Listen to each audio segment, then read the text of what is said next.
저도 어렸을 때부터 신앙생활을 해서 중학교 때에 세례를 받았어요. 그리고 성찬에 참여를 했습니다. 그러나 처음부터 성찬에 대한 의미를 알고 성찬에 참여한 것은 아니었습니다. 생각 없이 성찬식에 참여했는데 그때에 나눠주던 카스테라 빵과 포도주 한 잔이었지만은 너무 그 양이 적어서 마음에 서운함을 느꼈던 그러한 기억이 있습니다. 신앙생활을 오래 하신 분들 수십 번 성찬에 참여를 하셨고 어떤 분들은 십수번에 또 불과하신 분들도 계실 수 있습니다. 한 교회에서 계속 신앙생활을 하기도 하고 상황에 따라서 어쩔 수 없이 교회를 옮기게 되어지는 경우도 일어날 수가 있습니다. 새로운 교회에 등록한다는 것이 쉽지 않고 또 정착하여 신앙의 뿌리를 내리는 것이 역시 쉽지 않습니다. 어느 교회를 가던 교회가 낯설기 때문에 그렇습니다. 교회가 낯설다라고 하는 것은 그 안에 신앙생활을 행하고 있는 교인들이 낯설기 때문에 그런 것이겠죠. 전에 신앙생활을 행하던 사람들은 서로 또 가까운 관계 속에서 그래서 신앙생활을 같이 이렇게 행했었는데 이제는 떠나 새로운 교회에 내가 등록해서 가다 보니까는 모든 그런 사람들이 다 새로운 사람들이에요. 낯선 사람들이에요. 그래서 분위기가 낯설게 또 느껴지게 되는 것입니다. 그래서 먼저 신앙생활 행하던 그러한 사람들이 자기에게 잘해주는 것 같은데도 불구하고 자기는 스스로가 소외당하는 나 혼자인 것처럼 여겨지는 그러한 경우들이 많이 있어요. 자, 이런 것에 대해서는 정답이 없습니다. 어떻게 할 수 있다라고 하는 어떤 해답이 없어요. 그것은 먼저 내가 마음의 문을 열고 다른 사람들과 교제하려고 할 때에 그럴 때에 우리 관계가 좋은 관계가 형성되어지고 그 안에서 더 아름다운 신앙생활을 이루어 갈 수가 있게 되어지는 것입니다. 내가 마음의 문을 열지 않으면은 다른 사람이 내게 가까이 오는 것이 오히려 부담스럽고 그것을 피하게 되어지는 거예요. 마음의 문을 활짝 열고 다른 사람들과 교제할 때에 우리의 신앙의 그러한 그 모습도 더 아름답게 피어나게 될 줄로 믿습니다. 그렇기 때문에 우리가 교회로 등록하신 그러한 분들은 이제는 여기가 하나님의 교회이지만 내가 섬기고 있는 그러한 교회다라고 하는 마음을 가지고 그리고 주변의 그러한 사람들과 서로 신앙의 교제를 이루기 위해서 내가 먼저 마음의 문을 열고 다른 사람에게 다가가는 그러한 자세가 되어질 때에 그럴 때 우리는 서로 사랑의 아름다운 관계 속에서의 교제가 풍성하게 이루어지게 될 줄로 믿습니다. 또 낯선 그러한 이유 가운데 하나는 교회가 다른 분위기 때문에 그런 거예요. 다시 말하면 내가 그 전에 신앙생활을 행하던 교회에서의 그 어떠한 분위기 이것과 새로운 그러한 교회에 등록해서 신앙생활을 행할 때에 그 교회가 가지고 있는 분위기가 조금 다르기 때문에 낯설게 느낄 수 있는 거예요. 근데 이런 것들은 별 문제가 되지 않는다. 우리가 서로 믿을 수 있는 그러한 교회들, 다시 말하면 이단이 아닌 그러한 교회라고 한다면은 그러면은 그러한 것들이 잘못되었다라고 하는 것이 아니라 그런 것들이 다르다라고 하는 것을 인정하면서 그래서 내가 그 어떠한 분위기 속에 함께 젖어 들어가도록 힘쓰는 것이 필요합니다. 오늘 우리는 성찬식을 거행합니다. 그런데 작년 10월 이전에 등록하신 분들은 아마 지난 하반기 성찬에 참여하셨겠지만은 그 이후에 등록하신 분들은 우리 교회에서 맞이하는 처음 성찬식일 것입니다. 우리 교회는 다른 교회와 달리 카스테라를 쓰지 아니하고 인절 및 떡을 씁니다. 이게 좀 다르게 여겨질 수 있는 그러한 부분일 수 있어요. 근데 이것은 제가 처음 시행한 것이 아니고 이 교회에 설립하신 일대 목사님, 저희 전임 목사님이신 목사님께서 시행해 오던 것을 제가 그냥 그대로 이어서 지금까지 시행하고 있는 그러한 방안입니다. 그러나 사실 성경에는 떡이라고 그랬을 때에 떡이 우리가 먹는 떡은 아닙니다. 그러니까는 이스라엘은 떡이 없어요. 그러니까 우리가 먹는 떡이 없다는 거예요. 왜냐하면 거기에는 논농사가 되지 않기 때문에 그렇습니다. 그 토질이 기름지지 못하고 또 물이 고이지 못하는 모래 땅이에요. 모래 땅이기 때문에 거기에는 논농사를 지을 수가 없어요. 그래서 척박한 땅에서도 그러한 기후에서 잘 자라는 밀과 보리 농사를 짓습니다. 그래서 그 밀과 보리 농사를 지어서 그것으로 가루를 내어 가지고 만든 빵이 그들의 주식이에요. 그러니까는 그들이 빵을 먹었어요. 지금도 빵을 먹어요. 근데 성경에는 그것이 떡으로 우리 성경에는 번역이 되어 있습니다. 그것은 중국의 영향을 받은 거예요. 성경이 중국에서 전래되어 왔어요. 그러니까 한자 성경을 한글로 번역을 해서 그래서 사용하고 있는데, 이 중국에는 그 빵도 병이라고 합니다. 그러니까 병이라고 하는 그것을 병으로 한자를 쓰는 거예요. 근데 그것이 이제 우리 한글로 올 때에 그것을 우리가 어떻게 이해했는가 하면 떡병으로 이해를 한 거예요. 그래가지고 떡으로 그것을 쓰게 되었고, 그러니까는 이제 그 전에 신앙생활 그런 목회를 하시던 그런 분들에게 있어서는 그런 어떠한 성경적인 지식이 조금 또 부족할 수도 있었겠죠. 그러다 보니까 그냥 성경에 나오는 그 문자 그대로 이해를 해가지고 떡으로 이해를 하는 경우도 있을 수 있겠죠. 근데 사실은 그 지형을 보면은 그러한 상황 속에서의 되어진 그러한 일이다. 자, 그런데 우리가 쓰고 있는 그러한 사용하는 그러한 이 떡, 이건 인절미예요. 그러니까는 거기에 발효되지 않은 떡이라고 성경이 말하기 때문에 이것은 뭐 성경의 말씀과 위배되지 않고 틀리지 아니하고 같은 의미를 가지고 있다라고 볼 수 있는 것이죠. 그래서 우리가 생각한다면 뭐 부드러운 그러한 어떠한 증편을 우리가 생각할 수 있는데 그것이 아니고 그냥 인절미 떡이다. 자, 그런데 성경에서 보면은요, 오늘 본문에 나오는 말씀입니다만은 예수님께서 그 떡을 가지시고 그것을 떼어 주신 거예요.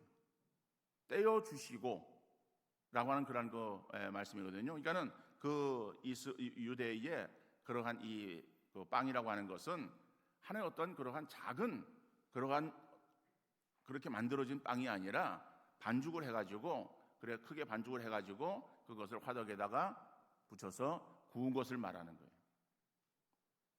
그러니까 우리 젊은 사람들은 쉽게 이해하기 위해서는 피자의 그 밑에 도우, 그 빵, 그 피자 밑에 있는 빵 그런 정도의 큰 것을 생각하면 됩니다. 그런 것들이 이제 위에 아무것도 얹혀 있지 않는 그러한 그 맨 빵인데 그런 빵을 가지시고 큰 것을 그거를 떼어 가지고 잘라서 제 아들에게 나눠 주신 거예요.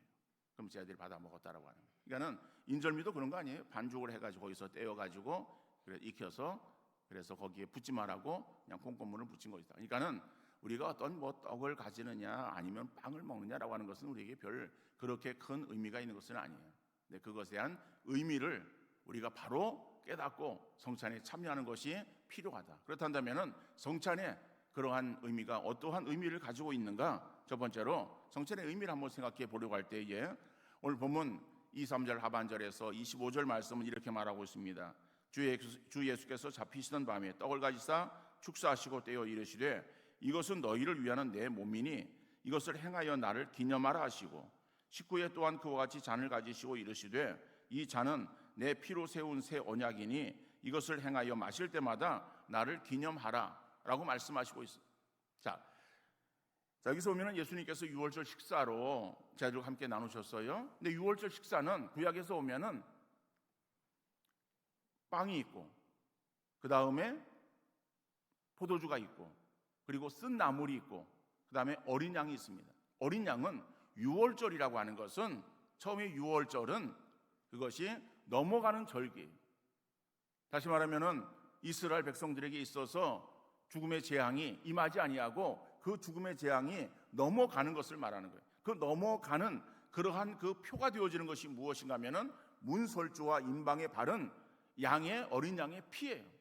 어린 양을 잡아가지고 그 잡은 그러한 그 양의 피를 문설주와 임방에 바르고, 그리고 그 고기는 식구들이 먹는 거예요.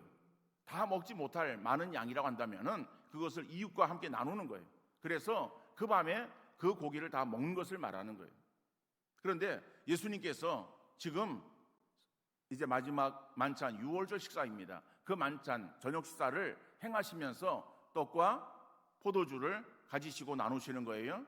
어린 양은 어디 있는가? 어린 양은 그 어린 양의 실체이신 예수님께서 그 떡과 포도주를 지금 나누어 주시는 거예요. 물론 거기에는 쓴나물은 없어요.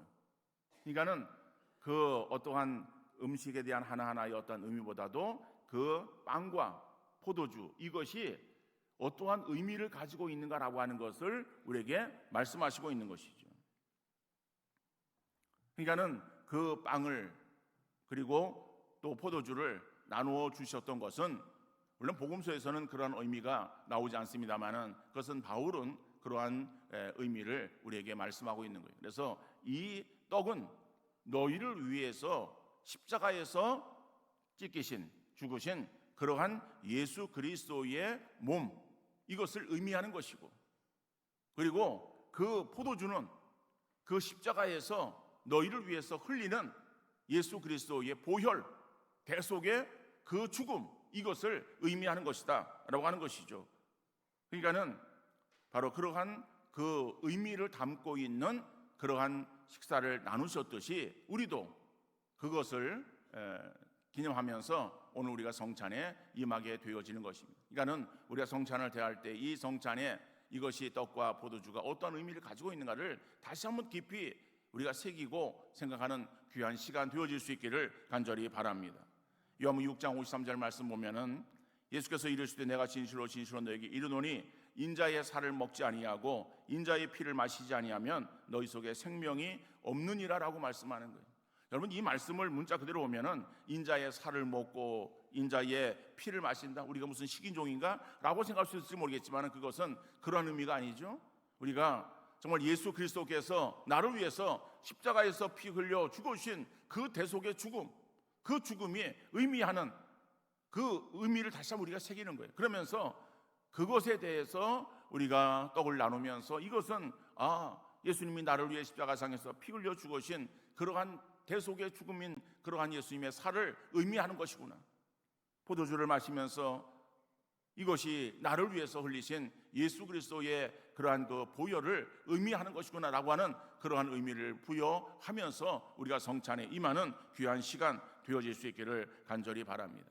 그래서 요한복음 6장 54절 이하에서는 내 살을 먹고 내 피를 마시는 자는 영생을 가졌고 마지막 날에 내가 그를 살리리니 내 살은 참된 양식이요 내 피는 참된 음료로다. 우리가 구원받는 것은 예수 그리스도의 십자가의 대속의 죽음을 믿는 믿음으로 구원받는 줄 믿습니다.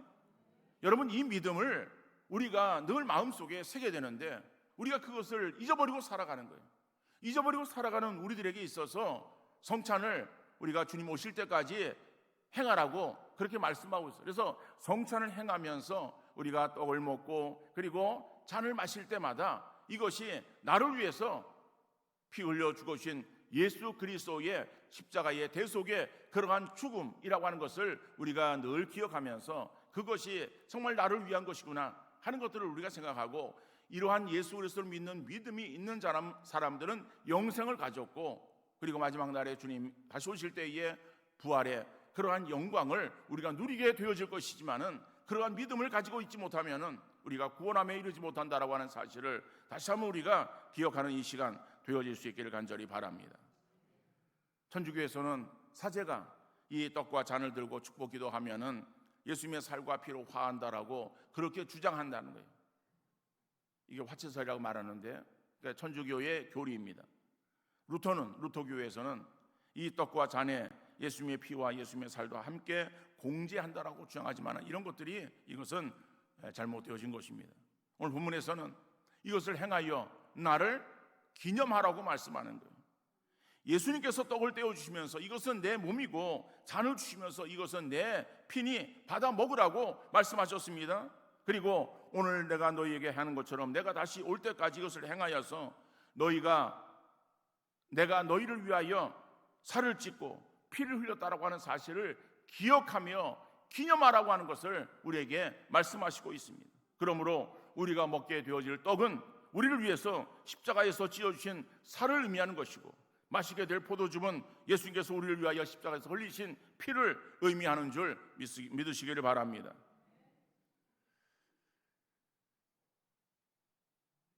구약의 구원은 일회성이었어요. 다시 말하면 범죄한 죄인을 위해서 제물을 드려야 됐고, 그 제물이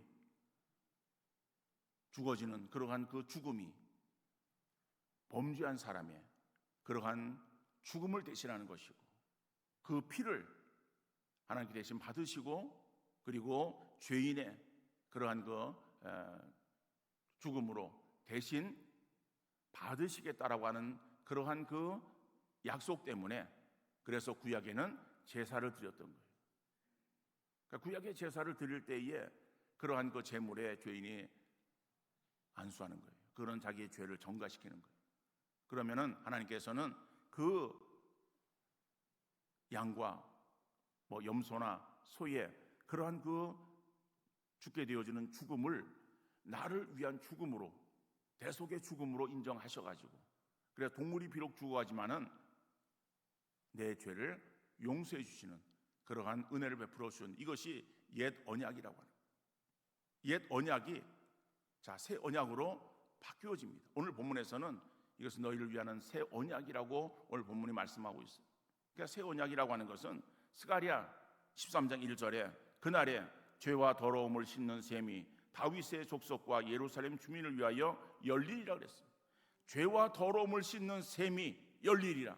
다시 말하면은 죄와 더러움을 씻는 그러한 그 셈이 십자가에 달리신 예수 그리스도의 옆구리에서 흘러나와서, 그죠? 우리를 살리는 그러한 그 영생의 셈이 되어졌다라고 말씀하고 있는 거예요. 이 셈에서 쏟아진 피를 마시는 자는 죄 사함을 받으라고 약속하셨는데, 이것이 바로 새 약속이다라고 하는 거예요.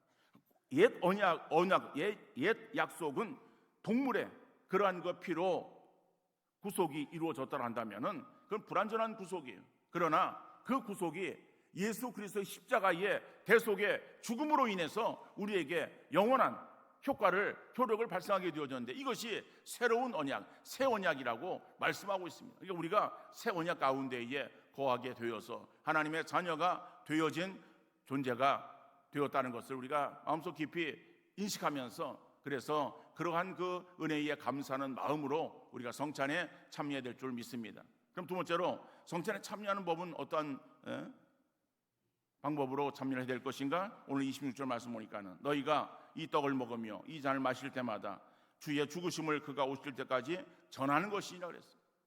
여러분, 우리가 성찬에 참여해서 정말 주님의 죽으심에 대한 다시 우리가 기억하며 그것을 우리가 생각하는 그러한 시간이라고 한다면은, 이러한 성찬에 참여한 이후에 우리의 삶은 그 나를 위해서 십자가에서 피 흘려 죽으신 예수 그리스도의 십자가의 죽으심을 다른 사람들에게, 알지 못하는 사람들에게 증거하는 그러한 우리의 입술이 되어야 됨을 말씀하고 있는 것입니다. 초대 그리스도인들은 로마의 박해를 피해서 카타콤에 숨어 살면서 신앙을 지켰어요. 고고학자들이 발굴한 유적에서는 성찬과 관련되어진 상징이나 그림들이 많이 발견되었습니다. 그들은 온갖 박해와 순교의 위협 속에서도 성찬을 통해 힘을 얻고 고난을 이겨나갔습니다. 성찬을 통해 예수님과 하나 되어지는 신비로운 연합을 그들은 맛보았습니다. 무엇보다 소중한 것은 그들이 성찬을 통해서 예수님의 비전을 꿈꾸고 선포했다는 거예요. 물이 바다를 덮은같이 예수 그리스도의 이름이 온 땅에 가득하게 될 것을 꿈꾸며 그들이 하나님을 찬양했습니다. 지하 공동묘지에 숨어서 성찬을 나누며 예수 비전을 노래하는 그 모습이 로마 당국자들에게 비춰질 때는 우스꽝스럽게 보여졌을 거예요. 정말 초라하고 보잘것없는 그들의 그 모습, 그러나 그들의 비전이 결국 이루어지게 된 것은 얼마 지나지 않아서입니다. 역사는 이렇게 말하고 있습니다. 313년에 로마의 콘스탄틴 황제가 기독교를 인정하게 되어집니다. 승인하게 되어져 가지고 그 뒤에부터는 기독교인들이 박해를 받는 것이 아니라 박해에서 이제는 자유함을 얻게 되어지는 거예요. 그리고 380년에 테오도시우스 황제에 의해서 그 기독교가 로마의 국교로 승인이 되어지는 거예요.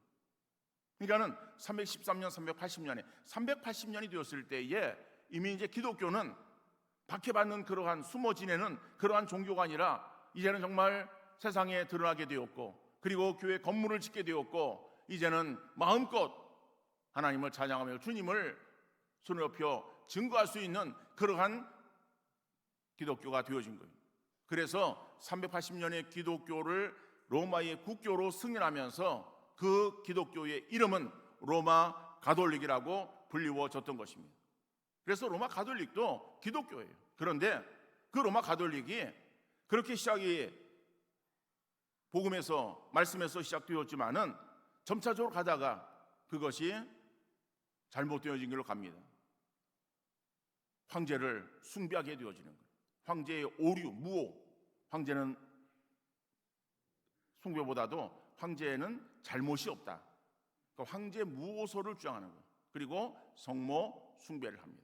뭐 기타 그런 많은 그러한 그 잘못되어진 교리들이 나타나게 되어지는 거예요. 그래서 성경에서 위배되어지는 거예요. 성경을 떠나는 거예요. 그러다 보니까는 중세에 16세기에 들어가지고 종교 개혁자 루터를 위시한 갈빈, 지윙걸리 종교 개혁자들이 각곳에서 종교 개혁을 일으키는 거예요. 그래가지고 잘못되어진 그 로마 가톨릭, 기독교에 있던 로마 가톨릭을 다시 원래의 그러한 그 모습으로 돌이키는 종교 개혁을 일으키게 되어지는 거예요. 그 종교 개혁의 그러한 그 산물로 오늘 우리의 기독교, 장로교, 감리교, 성결교 모든 그러한 그 교단에 계신 교들이 바로 그러한 다시 정통성을 가지고 신앙생활을 하고 있다라고 하는 것입니다. 여러분, 성찬식이 의례적인 행사가 되어서는 안 되고 우리의 비전을 확인하는 시간이 되어지고 고백하는 시간이 되고 주님을 선포하는 시간이 되어야 될 줄로 믿습니다. 우리가 하나님 말씀을 들음으로 은혜를 받지만은 예식은 눈으로 보게 함으로 은혜를 받게 하는 거예요. 성찬은 예수님의 친히 우리에게 물려준 예식입니다. 예수님의 죽으심을 기념하는 성찬은 주의 몸된 교회의 성도들이 함께 떡을 먹고 잔을 나눔으로써 그리스도의 한 몸에 속하였다는 것을 기념하는 것입니다. 이제 새 언약의 백성 되어진 우리 그리스도인들은 주님의 명령에 따라 우리의 죄를 위하여 십자가에서 죽으신 주님의 죽음과 영광 중에 주님의 나라가 임한다는 사실을 기념하는 성찬식에 참여하는 은혜를 누린 것을 감사하는 여러분들 되어질 수 있기를 간절히 바랍니다. 성찬식을 통하여 예수님의 찢기신 몸과 흘리신 피를 생각하면서 떡과 잔을 함께 나눔으로 그리스도 안에서 한 형제 자매 되어졌음을 확인하는 귀한 시간 될 수 있기를 바랍니다. 서로 사랑하고 용서하고 위로하고 격려하고 섬기는 건강하고도 행복한 수원 새벽교회 공동체 되어질 수 있기를 주님 이름으로 축원합니다. 거룩하신